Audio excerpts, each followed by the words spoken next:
Assalamualaikum warahmatullahi wabarakatuh. Waalaikumsalam. Pendengar dan juga pemirsa RSPD Klaten di 91.6 FM, kembali lagi talk show bersama DPRD Kabupaten Klaten yang kali ini akan membahas tema Perda nomor 14 tahun 2025 tentang Badan Permusyawaratan Desa atau disebut BPD. Nah, hadir kembali narasumber pada saat ini ada Mbak Siwi, Pak Joko dan juga Pak Triyono hadir kembali dan juga bisa menyapa, monggo Pak Joko Siswanto menyapa pendengar dan juga pemirsa kesempatan kali ini. Assalamualaikum warahmatullahi wabarakatuh. Selamat pagi pemirsa radio siaran pedesaan Kabupaten Klaten. Ngapunten, Pak. Kok siaran pedesaan? Sorry, cut. Ya, kadang nggak usah nyebutin hari aja ya Pak. Oh ya, nggak usah pagi, siang, sore, malam. Oh gitu, nggih. Radio siaran publik daerah. Radio ya, siaran publik daerah, iya. nggih. Atau Sorry. RSPD aja, nggih. Monggo Pak. Selamat menyapa. Ya, selamat siang warga masyarakat Kabupaten Klaten, para pemirsa dan pendengar siaran publik Kabupaten Klaten. Kami dari Komisi 1 DPRD Kabupaten Klaten ingin menyampaikan terkait peraturan daerah Kabupaten Klaten bersama Mbak Bevia dan teman-teman. Ada di samping kanan Pak Haji Triyono SPD, samping kiri Mbak Siwi Kusuma Stuti. Selamat mendengarkan dan selamat menonton. Baik, terima kasih Bapak. Kemudian Pak Triyono, monggo bisa menyapa untuk pendengar dan juga pemirsa. Salam sejahtera buat kita bersama para pemirsa RSPD Klaten.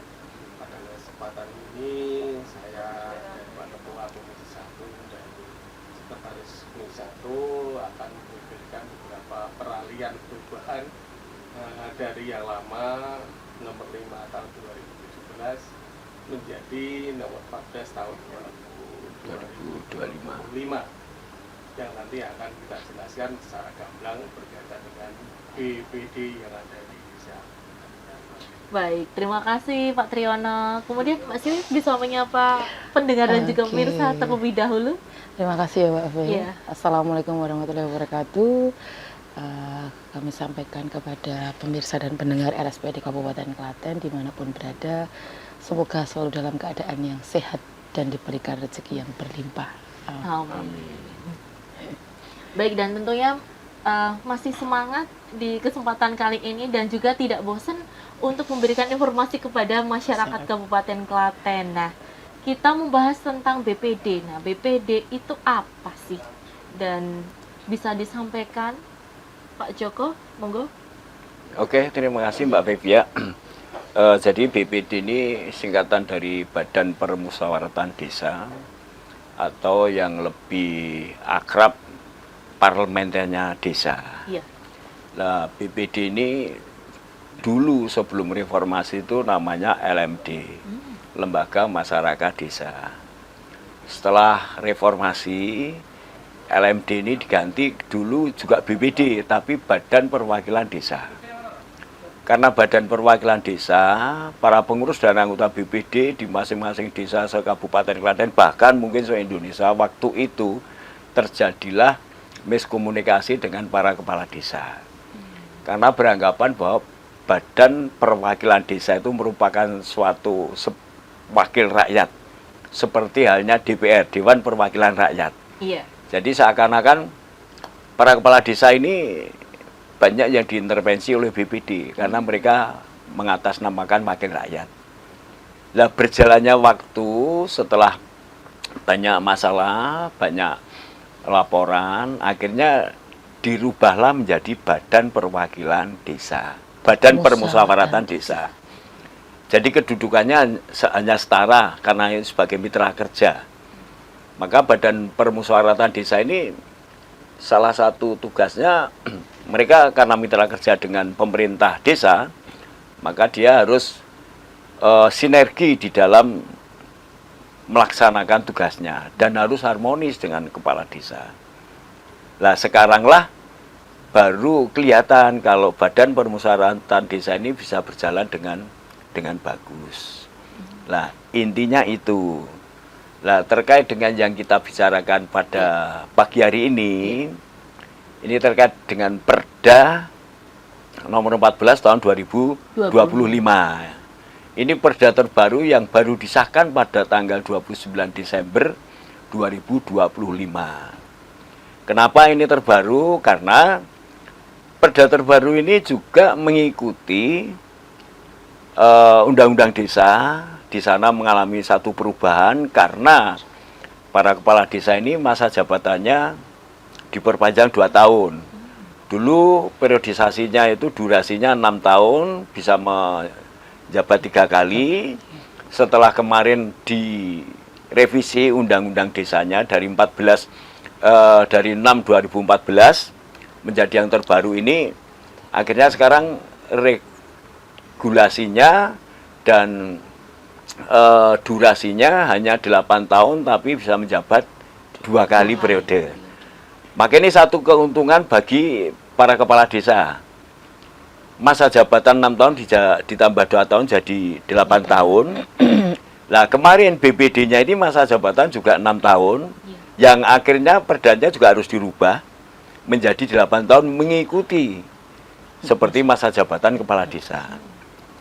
Nah, kenapa kemarin 2025 akhir harus ini disahkan? Karena nanti Desember 2026 ini masa jabatan BPD sudah berakhir. Yang mestinya kemarin Desember 2024 berakhir. Mengikuti perpanjangan waktu jabatannya tambah 2 tahun sampai nanti Desember 2026.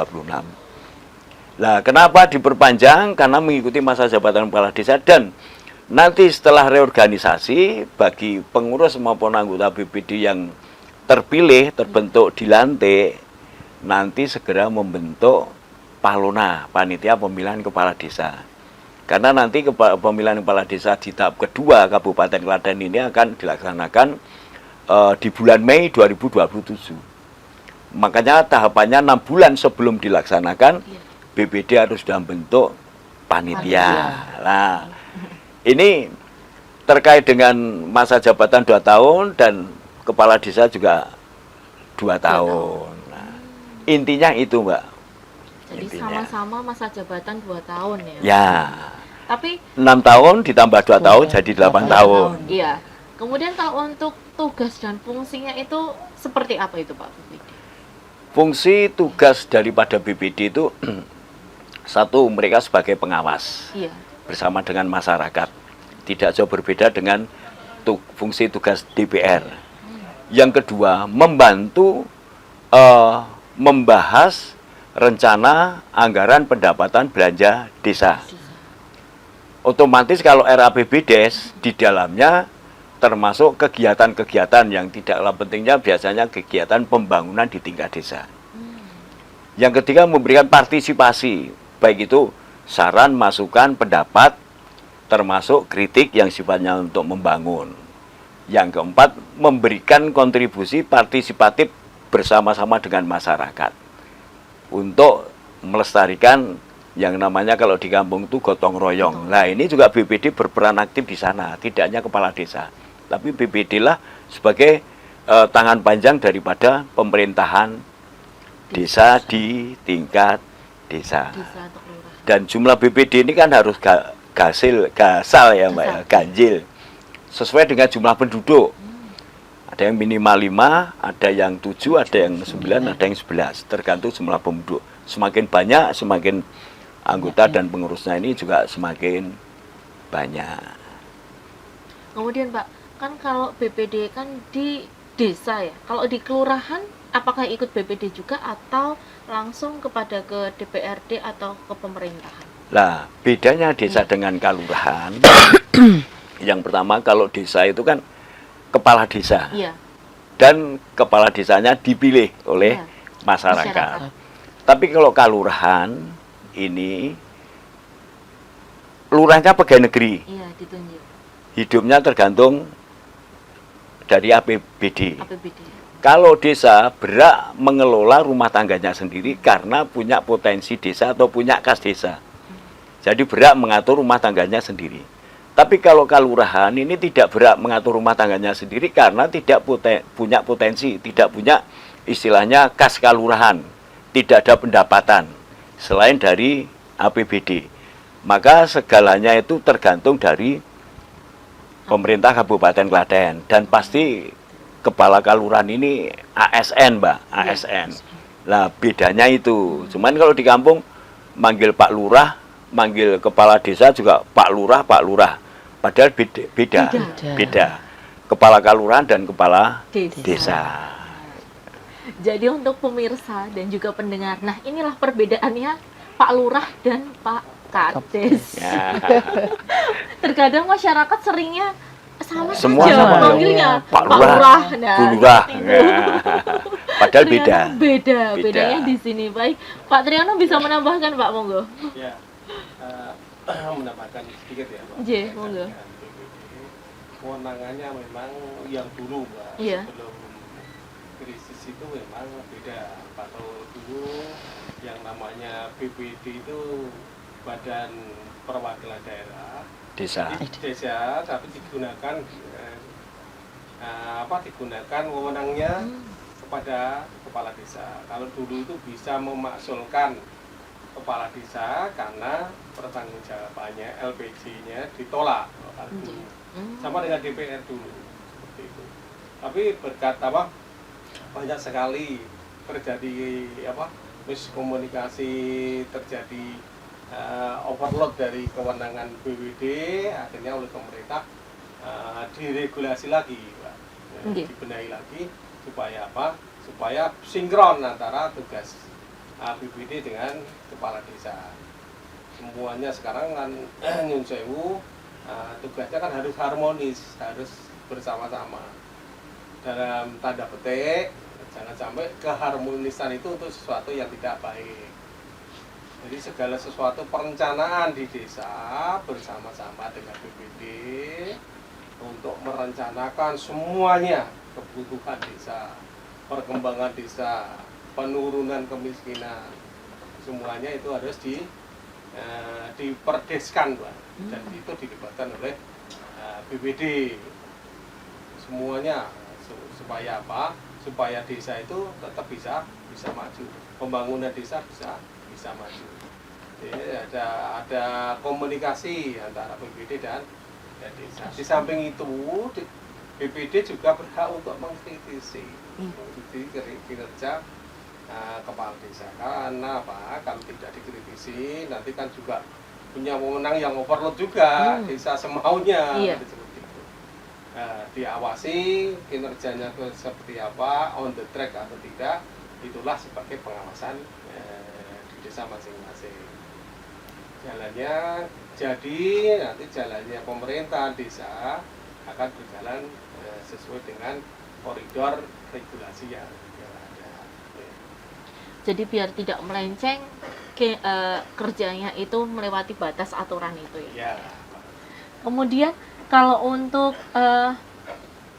pemilihan dari BPD sendiri itu seperti apa? Oh ya. Nah, tadi pemilihan DPD itu tadi sudah disampaikan Iya. Pak Joko berkaitan dengan jumlahnya harus harus ganjil. Dalam rangka apa? Nanti yang namanya aja Badan Permusyawaratan Desa. Itu semuanya dimusyawarahkan. Ya. Kalau musyawarah itu ambil keputusan tidak ada ganjilnya, nanti keputusan akan draw, akan seri. Maka dibuatlah gasal. Misalnya 5 penduduknya di bawah 2001 ya. Iya. Sesuai regulasi 2017 itu kalau 2001 itu harus 5. 2001 ke atas bisa 7. 5.000 ke atas bisa 9. 9. Di atas 10.000 kayak Jogja bisa 11. Nah itu semua diharapkan musyawarah itu akan mengambil suatu keputusan. Jadi kalau misalnya 5, Iya. ya, 5 itu kan nyun sewu, itu kan ada 2 sama 3, ya mesti menang yang 3 kan gitu. Nah, salah satunya seperti itu. Dibuatlah Ganjil. Ganjil. Persyaratan yang lain ada nggak sih Pak? Oh, ada persyaratan yang lain. Kalau setelah regulasi yang baru perubahan nomor 14 2025, salah satunya nyun sewu minimal batasan Usia. pendidikan Pendidikan. itu SMP. SMP. Oke, kalau dulu SMP dan sederajat, kan sekarang ada paket B ya. Oh Kalau iya. dia ada paket B boleh. Kalau dulu tidak memandang itu, yang penting dia pinter, dia disukai masyarakat, Masyarakat. dia populer, bisa diajukan. Kalau sekarang tidak bisa. Terus batas minimal persyaratan itu harus 20 tahun Mbak sekarang. Atau sudah menikah. Atau Misalnya 14 pernah tahun, kawin. ya, Pernah misalnya menikah. 14 tahun sudah menikah boleh diajukan untuk maju. Itu ada beberapa peralihan yang ada. Contohnya harus keterwakilan 30% gender perempuan. Karena apa? Karena semua aspirasi itu tidak punya bapak semua. Punya ibu-ibu, ada posyandu, ada PKK, Iya. ada KWT, itu kan mesti ada muncul-muncul persoalan-persoalan. Karena apa? Yang dibutuhkan dalam perencanaan perdes itu kan sesuatu yang dibutuhkan, Mbak, Iya. bukan sesuatu yang diinginkan. Jadi mungkin ada PKK ini butuh ini, KWT butuh kemajuan di desa itu. Posyandu butuh Iya, ini. ya, ini kan akan membantu. Kalau KWT itu pasti ibu itu akan membantu kebutuhan masyarakat di sekitarnya. Kenapa? Pemanfaatan tanah kosong di sekitar kita, KWT. Nah, itulah muncul. Nah, ini kan ada muncul Iya. pendanaan yang dari desa, dibantu lah. Kalau tidak mandiri ya mesti dibantu dari pemerintah desa. Itu ya, Mbak. Iya Pak. Kemudian Mbak Siwi bisa menambahkan? Monggo. Ya, Stay tuned, 91.6 FM. Radio Siaran Publik Daerah Kabupaten Klaten.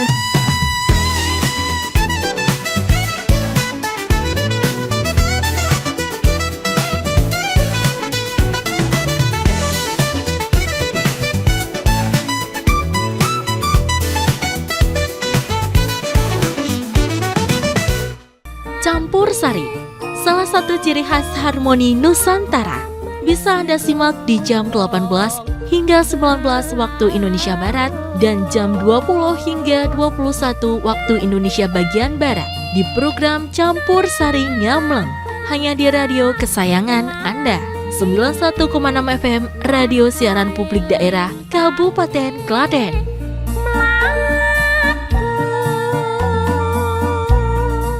Penasaran dengan penampilan anak-anak TK lewat penampilan nyanyi mereka? Dunia Anak, setiap hari Senin, Rabu, dan Jumat, pukul 8:30 sampai 9 waktu Indonesia Barat, hanya di radio kesayangan Anda. 91,6 FM Radio Siaran Publik Daerah Kabupaten Klaten, serta di channel YouTube RSPD FM Klaten.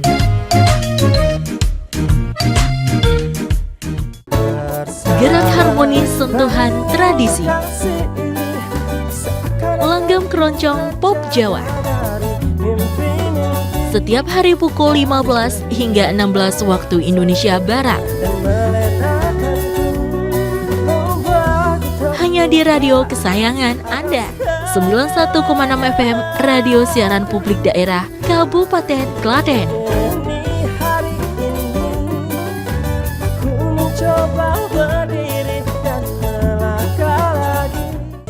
Bingung di tengah hari biar semangat kerja? Dengerin aja lantunan kendang bikin goyang. Serdadu, serba-serbi dendang dangdut. Setiap hari pukul 12 sampai 13 waktu Indonesia Barat, hanya di radio kesayangan Anda. 91,6 FM Radio Siaran Publik Daerah Kabupaten Klaten. Pimpin ronde di Jamaica. sudah secara garis besar sudah disampaikan beliau-beliau, Mbak, ya.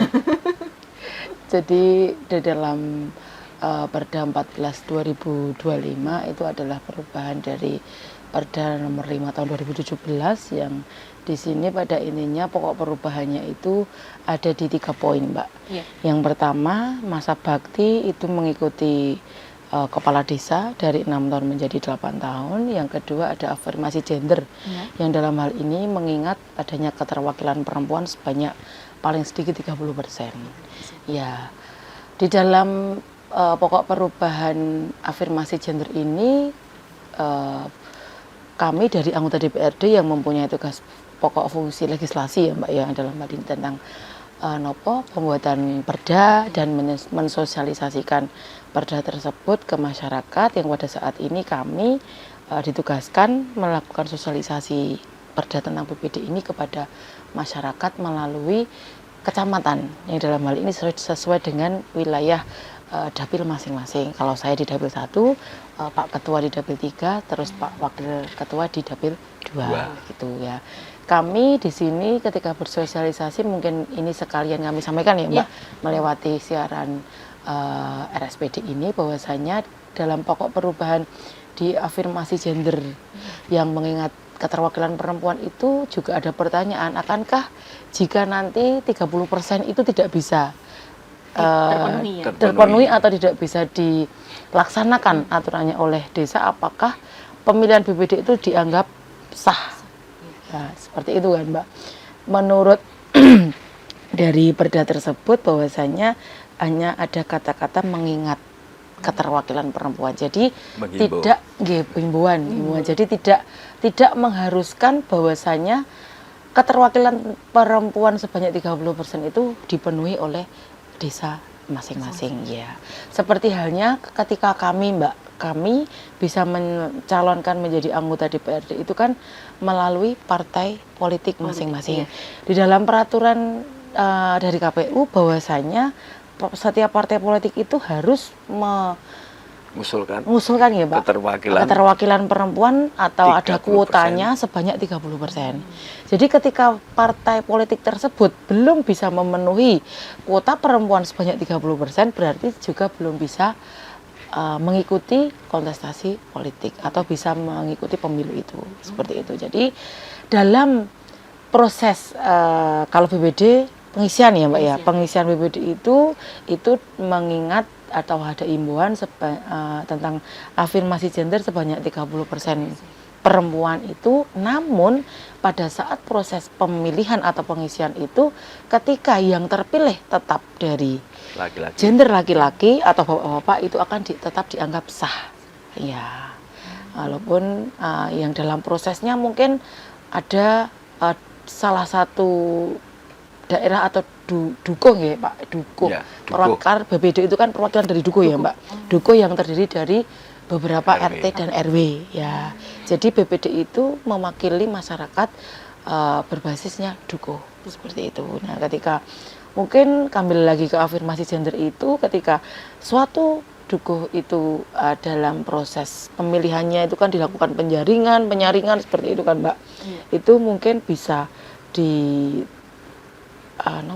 istilahnya mengingat 30% itu melibatkan perempuan, namun akan tetapi ketika proses pemilihan yang terpilih adalah calon dari laki-laki, itu akan tetap dianggap sah seperti itu ya. Begitu Mbak V.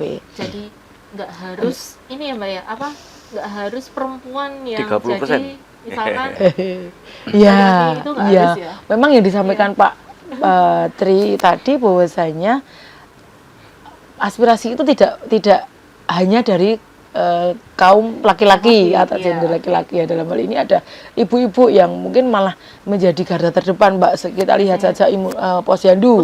Itu kan seberapa pentingnya kesehatan itu di dalam hal menuju mungkin Indonesia Emas ya Mbak ya. Itu yang di garda terdepan adalah ibu-ibu. PKK yang mengurusi dari KPM, dari stunting itu yang modal awal itu kan juga dari ibu-ibu. Nah, makanya di sini di dalam perda tersebut ditambahkan pokok perubahan mengenai mengingat afirmasi gender sebanyak 30% tadi. Ya. Tadi sudah 2 poin ya Mbak. Yang pertama adalah masa Gender. bakti Masa atau masa bakti. jabatan, yang kedua adalah gender, Gender. yang ketiga ini adalah status periode, yang dalam artian bisa mencalonkan diri sebanyak 2 kali, Dua seperti periode. itu. Mbak Ya, Fevi, saya tambahkan, Iya, ini monggo. karena menyangkut gender kan menarik. Betul sekali, Pak. Saya juga sangat setuju dan mendukung kaum gender. Karena selama ini di segala bidang kan pasti dikuasai oleh kaum laki-laki. Iya. Ini satu Dominan, ya. terobosan kemajuan yang sangat bagus di Iya. Perda ini. Kenapa mengikutsertakan gender? Hampir sama dengan peraturan KPU. Setiap partai peserta pemilu harus mengikutsertakan kuota perempuannya 30%. Terlepas nanti berhasil atau tidak. Nah, sedikit saya tambahkan bahwa proses pemilihan atau perekrutan BPD itu diawali dari tahapan pertama kepala desa menyelenggarakan rapat desa. Mengundang BPD, RT, RW, terus tokoh perempuan. Tentunya ada PKK desa, PKK RW, PKK RT, ini dilibatkan semua. Terus isinya penyampaian informasi, besok tanggal sekian harus segera dilakukan reorganisasi pengurus BPD. Maka untuk itu sebagai tindak lanjutnya harus segera Pak RW melaksanakan MOSDUS, musyawarah dusun, rapat di tingkat dukuh. Dukuh. Lah sekarang pertanyaannya, kalau satu dukuh 2 RW bagaimana? Karena biasanya satu dukuh ada yang satu RW. Mungkin dukuhnya masyarakatnya atau kakaknya cukup banyak, gemuk, maka satu dukuh ada 2 RW. Nah nanti prosesnya ada musyawarah tingkat dukuh. Karena ini ada 2 RW, ya RW 1 menyelenggarakan sendiri, RW 2 menyelenggarakan sendiri, terus RW berikutnya. Lah, yang menarik prosesi untuk perekrutan ini, kalau dulu paling mengtreblok bapak-bapak, mewakili kepala keluarga. Kalau ini besok, MOSDUSnya harus melibatkan kaum perempuan. Nah, kalau biasanya kan PKK RT dewi ibu-ibu, Sendiri, PKK iya, RW dewi sendiri, iya, ibu-ibu, sendiri, ibu-ibu. terus nanti rapat treblok RW ya cuman bapak-bapak. Iya. Makanya ini nanti diharapkan di dalam MOSDUS itu di tingkat RW rapatnya menyeluruh, baik bapak-bapak, karang taruna, dan ibu-ibu. Lah, hasil rekrutmen di tingkat RW ini nanti dilaporkan ke desa. Kalau sudah selesai semua, nanti baru diadakan penjaringan di tingkat desa. Lah, apabila dimungkinkan kebetulan calonnya cowok semua, ini nanti tugasnya kepala desa melampiri berita acara prosesi dari MOSDUS sampai penjaringan ke desa. Ya, pasti nanti di tingkat dukuh ada ini mengajukan ibu-ibu kan juga ada, tapi setelah penjaringan di tingkat desa mungkin kalah dengan bapak-bapak. Ini harus ada berita acaranya lengkap. Tapi selama ini di Dapil 3 ini sudah banyak BPD perempuan, Bu. Di Polan ada, di Karanganom juga ada, di Tulung juga ada. Biarpun satu desa cuman satu. Iya. Nah, cuma satu. Tapi kan sudah ada keterwakilan. Ada keterwakilan dan itu memang harus sangat penting karena itu nanti kan BPD itu kan tugasnya nanti tidak hanya mewakili di dukuhnya masing-masing. Dia skupnya di tingkat desa. Sama halnya kita dewan-dewan saya dari Dapil 3, Mbak Siwi dari Dapil 1, Pak Tri dari Dapil 2 ini mewakili se-Kabupaten Klaten. Cuman kalau ada kegiatan tingkat dapil beda lagi. Nah, prosesinya nanti seperti itu, Mbak. Dan saya tambahkan yang disampaikan Pak Wakil sama Mbak Siwini tadi, kenapa dibuat seperti itu? Supaya tidak tugas daripada BPD ini tidak overacting, tidak overload. Kalau dulu kan sampai terjadi lurah itu semuanya mau diancam. Iya, betul, Pak. Nah, cuman di Perda ini ada satu klausul lagi, Mbak, ini yang menarik. Apa itu, Pak? Beda dengan yang 2017. Iya. Kalau dulu laporan pertanggungjawaban kepala desa kepada bupati melalui camat. Iya. Kepada BPD hanya cuman laporan keterangan pertanggungjawaban. Jadi semisal BPD menolak pun nggak ada masalah, tetap jalan. Karena cuma laporan keterangan. Tapi kalau sekarang besok laporan keterangan laporan pertanggungjawaban kepada BPD juga. tapi juga tidak mengurangi keabsahan. Semisal BPD ada yang menolak dan sebagainya, kan itu tadi, kalau ganjil kan voting misalkan. Tapi diharapkan tidak seperti itu, karena sebelum laporan pertanggungjawaban itu kan sudah ada pembahasan LPG di tingkat desa oleh BPD. Jadi sudah ada sinkronisasi. Pasti laporan pertanggungjawabannya pasti sudah mulus, karena BPD sudah sepakat di dalamnya. Nah, yang menarik itu, cuman nanti kalau BPD-nya terlalu kritis dan sebagainya, ya mungkin kadang-kadang kan ada itu sok ya marahi agak panjang, agak panjang. Nah, itu yang menarik dan itu yang kami tambahkan, Mbak Pepi. Kemudian Pak, untuk hak dari BPD sendiri itu apa? Hak dan kewajiban. Iya, hak dan kewajiban. Kalau terkait dengan hak daripada BPD, memang BPD mendapatkan tunjangan operasional atau insentif bahasanya. Bukan honor, bukan gaji loh, Mbak. Tapi tergantung kemampuan keuangan desa. Dipacak di dalam APBDes, biarpun anggaran utamanya itu dari alokasi dana desa. Itu dari APBD 2. Nah, masing-masing desa pun tidak sama besarannya. Kalau desa yang kemampuan potensi tanah kas desanya, pendapatan asli uang desanya, pendapatan asli tanah kas desanya tinggi, mungkin bisa memberikan tambahan yang tinggi. Tapi kalau bagi desa non sewu yang miskin, pendapatannya kecil, ya mungkin hanya tunjangannya dari alokasi dana desa yang diberikan dari APBD 2 itu. Nah, makanya kan ini memang tidak ada standarisasinya, minimal dan maksimalnya tidak ada. Nah, itu, Mbak. Berarti kesejahteraannya dari APBDes tadi itu ya Pak ya? Dipacak di dalam APBDes, anggaran pendapatan belanja desa. Biarpun nanti anggaran yang akan disampaikan itu dari alokasi dana desa, bantuan dari kabupaten, dananya dari APBD. Itu memang perintah undang-undang. Itu udah bertahun-tahun seperti itu ya Pak ya? Baru. Apa baru saja? Baru sejak ada undang-undang desa. Oh, baru saja ternyata. Berarti baru tahun 2014. Dari Undang-Undang Desa nomor 6 tahun 2014 yang pertama itu. Makanya desa, otonomi desa baru bisa berjalan dan hidup dilaksanakan itu sejak ada Undang-Undang Desa nomor 6 2014 itu. Kalau dulu belum bisa maksimal, karena apa? Ada dana desa. Iya. Nah, tapi sekarang dana desa ini sementara kan yang dana desa murni ditiadakan dulu. Itu nanti untuk istilah itu pembangunan koperasi desa Merah Putih. Itu nanti selama 6 tahun dipending dulu untuk program KDMP. Tapi yang ada cuma dana desa Ermak. Ini peruntukannya sudah diatur, sudah jelas petunjuk teknisnya. Jadi tidak boleh melenceng dari petunjuk teknisnya yang diberikan dari pihak pusat. Tapi cuma Ermak ini mau kisaran 280 sampai 325 itu sesuai dengan luas wilayah, jumlah penduduk miskin yang banyak, dapatnya banyak. Seperti itu ketentuannya. Kemudian kalau untuk kegiatan dari Komisi 1 yang menyangkut BPD sendiri itu apa Pak?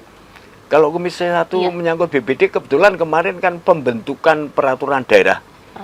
Nomor ini 14/2025 ini. Ini kan kebetulan Komisi 1 itu sebagai Pansus 1 yang membahas tentang perubahan rancangan peraturan daerah terkait dengan ke-BPD-nya itu. Secara otomatis kalau Komisi 1 itu kan mitra kerjanya baik kecamatan maupun desa. Jadi kepala desa bisa mengundang Komisi 1 bisa mengundang kepala desa, desa bisa mengajukan audiensi dengan Komisi 1. Jadi ini mitra kerja yang istilahnya yang sangat harmonis dari atas sampai ke bawah dan punya kewenangan untuk istilah memberikan pembinaan. Jadi sebagai kayak pengawasan, penasehat. Termasuk pengawasan, penasehat dan memberikan masukan dan siap menerima saran dan masukan. Oh, begitu. Baik. Jadi saling bersinergi ya Pak? Iya. informasi kepada masyarakat dan juga ke pemerintah ya Pak? Ya, kebetulan kuncinya di Komisi 1 terkait dengan pemerintahnya ini. Dari pemerintahan kabupaten sampai ke bawah. Iya. Baik, kemudian untuk Pak Triyono nih bisa menambahkan, monggo. J. Jadi gini, sosialisasi termasuk pada kesempatan ini ya. Ini Iya. sosialisasi berkaitan dengan pembentukan BPD itu biar menarik masyarakat. Harapannya apa? Biar tahu topoksi dari masyarakat dan hak-haknya sebagai anggota BPD. Satu tadi sudah matur, ada Iya. intensifnya yang Intensifnya. dari alokasi dana desa. Iya. Terus ada tambahan dari kepala desa. Kalau desa itu PADES-nya tinggi. Terus kan PADES macam-macam. Iya. Tidak sama. Satu dari BUMDes, satu dari bagi hasil pajak. Iya. Kalau masyarakat semuanya tertib pajak, misalnya Mei selesai semua, akhirnya dapat bagi hasil yang tinggi. Maka diharapkan oleh seluruh desa, kalau bisa ya tertib lah pajak. Mei paling enggak itu harus selesai, karena ada bagi hasilnya. Nah bagi hasil itu kan nanti bisa untuk mendapatkan intensif dari BPD. Terus dari hasil wisata kayak Ngunut ya, Iya. kalian tahu ya. Itu ya Terbesar. BPD-nya besar, ya. iya. Walaupun dulu Potensi. sebelum masa menang dipegang Ibu Bu Sri Mulyani itu kan ada batasan. Iya. Saya perjuangkan kalau anggota BPD itu minimal 150 sampai 400 kalau dulu. Kalau dulu, iya. Mudah-mudahan ini besok kan belum ada perdanya ini. Iya. Nah, mungkin ada masukan dari teman-teman DPRD karena melihat melihat BPD yang kemarin itu ya mesake lah istilahnya. Ada loh Bu yang BPD itu dapat honor cuma 100.000. Nah, itu kan dibahas. Jadi harapannya ke depan kita bersama-sama untuk bisa memperjuangkan anggota BPD supaya supaya menarik lah. Iya. Gitu. Kadang pemilihan di tingkat dusun Iya. itu kurang menarik karena intensitas tidak ada. Iya. Nah, mudah-mudahan di ke depan setelah ada perubahan atau peralihan regulasi Perda tahun 2025 nomor 14 ini menarik dari masyarakat untuk bisa sama-sama menjadi BPD. BPD ya biar untuk rebutan kayak PKD ya Sarah. Iya, betul. Biar gak sama-sama gayeng ya, Pak ya. Nah, sama-sama kita kritisi semua lah kinerja di tingkat daerah supaya bisa maju, bisa menurunkan kemiskinan, bisa membangun yang lebih cepat, pelayanan publik di Padang. Itu nih. Baik. Saya kemudian- tambahkan yang menarik Iya, gini monggo. Pak, menyangkut tunjangan Pak, itu iya. tadi ya. Jadi sudah banyak desa-desa yang kebetulan kemampuan keuangan kas desanya itu ya tidak tinggi sekali tapi sedang. Kalau kita bicara yang tertinggi kan di daerah Polana. Sedang itu sudah mampu memberikan iuran BPJS kepada BPD dan kepada RT RW. Ini sudah ada. Jadi iurannya dibayar oleh kas desa setiap bulannya. Jadi semua satu desa itu dibayar Iya. dari itu ya Pak? BPD sama RT RW. RT RW. Nah, itu plus keluarganya. Sudah tercover. Sudah di-cover. Itu dari PADES, Pak, dari keuangan desa sumbernya. Jadi karena ya merasa mampu ini BPD ini Iya. RT RW didaftarke Cover sekalian, ya. di-cover. Nah, itu sudah lumayan. Tapi kalau perangkat desa ini Iya. BPJS-nya kan yang membiayai dari APBD 2 APBD 2. melalui Dispermades. Tapi kalau BPD dan RT RW ini tergantung desa masing-masing. Desa masing-masing. Ya, satu contoh kemarin di desa kami itu ada Pak, RT Anyar Pak, baru 2 bulan Desa mana itu Pak? kerajaan Jatinong Oh, kerajaan aja. meninggal dunia. J. BPJS-nya diklaimkan dapat 50 juta kemarin. Terus tidak lama lagi ada itu yang dulu sempat viral Iya. meninggal dunia di pinggir jalan di Troso itu. Itu RT di tempat kami itu ya. Itu diklaimkan juga dapat 50 juta. Nah, mau terus akhirnya seperti yang disampaikan Pak Wakil, karena BPD RT RW ini diikutkan BPJS, iya. pilihan RT RW Semakin semangat sayang, itu iya, semakin menarik gitu persaingannya ya, Pak, ya. semakin Iya. menarik. Nah, itu salah satu memang memang satu keharusan juga, Iya. karena untuk memberikan jaminan. Jaminan. Karena selama ini kan dulu ya pengurus BPD, kalau BPD kan cuma THR kalau bulan, kalau Lebaran. Iya. Kalau RT RW kan nggak pernah ada, tapi kan ada juga desa-desa yang RT RW itu diberikan lungguh bengkok Iya. dari tanah kas desa. Tapi karena kas desanya banyak dan cukup, Cukup. Baik. gitu Mbak. Dan ini juga tidak terasa waktunya ini. Menarik ya Di Mbak penghujung. sebetulnya. Iya, sebenarnya kalau kita bahas, kita ulas lagi masih banyak banget ini, Oh Pak. sampai sore. Iya. Bisa sampai malam nanti, Pak. Baik, untuk yang terakhir closing statement-nya, monggo Pak Joko, tentang Perda nomor 14 tahun 2025 tentang BPD seperti apa? Terkait dengan Ye. Perda 14 tahun 2025 tentang BPD ini, kebetulan kan selama ini baru kemarin itu Iya. baru selesai kita melakukan sosialisasi di tingkat kecamatan maupun di tingkat desa. Ini teman-teman seluruh anggota DPRD yang ada di Kabupaten Klaten 49 ini semua melaksanakan selama 3 hari, Mbak. Di kecamatan, ada yang di desa dan sebagainya. Yang diundang memang semuanya dari pengurus BPD. Nah ini diharapkan supaya nanti Perda ini bisa dilaksanakan dengan baik, dan nanti pada saatnya di bulan Desember semuanya harus sudah terlaksana dengan baik, karena nanti menghadapi 2027 ini segera diadakan pemilihan kepala desa untuk tahap kedua. Semoga terlaksana dengan baik. Amin, dan semoga berjalan lancar tentunya ya Pak. Amin. Kemudian Pak Triyono, closing statement? Karena menarik sekali berkaitan dengan Ya. intensif BPD, maka saya harapkan masyarakat semua partisipasi menjadilah BPD yang baik. Baik. Kemudian Mbak Siwi, terakhir closing statement-nya.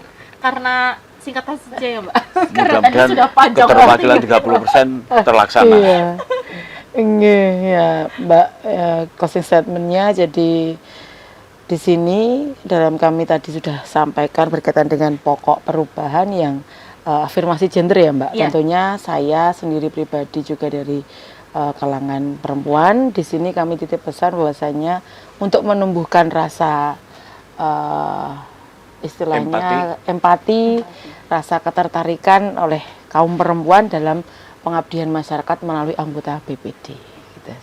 Baik, terima kasih Mbak Siwi, Pak Triyono, dan juga Siap. Pak Joko sudah hadir di kesempatan kali ini mengenai Perda nomor 14 tahun 2025 tentang Badan Permusyawaratan Desa atau BPD. Dan semoga untuk masyarakat Kabupaten Klaten tetap bersemangat untuk mendaftar ya. Mendaftar menjadi BPD, dan juga keterwakilan afirmasi gender 30% untuk perempuan, dan Bisa terbukti. banget ya Pak ya. Pokoknya jangan lupa mengambil kesempatan ini untuk masyarakat Kabupaten Klaten membangun desa masing-masing lebih maju dan lebih baik lagi. Amin. Baik, saya Feviateriana pamit undur diri dan segenap kru. Mohon maaf bila ada salah kata. Wassalamualaikum warahmatullahi wabarakatuh. Waalaikumsalam. Stay tuned, 91.6 FM. Yo, siaran publik daerah Kabupaten Klaten.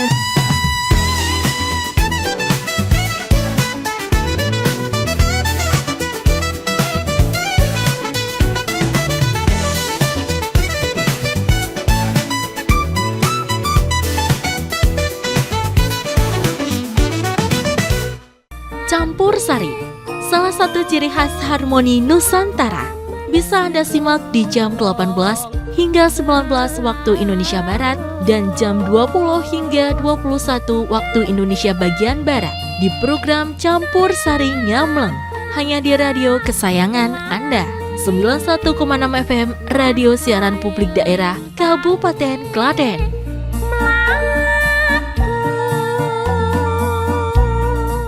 Penasaran dengan penampilan anak-anak TK lewat penampilan nyanyi mereka? Dunia Anak, setiap hari Senin, Rabu, dan Jumat, pukul 8:30 sampai 9 waktu Indonesia Barat, hanya di radio kesayangan Anda. 91,6 FM Radio Siaran Publik Daerah Kabupaten Klaten, serta di channel YouTube RSPD FM Klaten.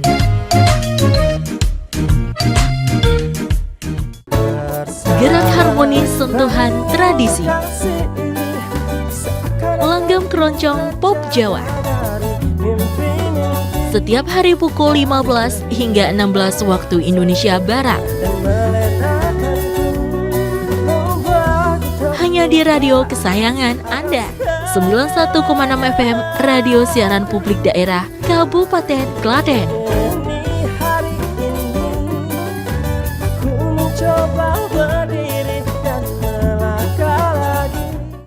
Bingung di tengah hari biar semangat kerja? Dengerin aja lantunan kendang bikin goyang. Serdadu, serba-serbi dendang dangdut. Setiap hari pukul 12 sampai 13 waktu Indonesia Barat. Hanya di radio kesayangan Anda, 91,6 FM Radio Siaran Publik Daerah Kabupaten Klaten. Pimpin rondo di Jamaica Stay tuned, 91.6 FM Radio Siaran Publik Daerah Kabupaten Klaten.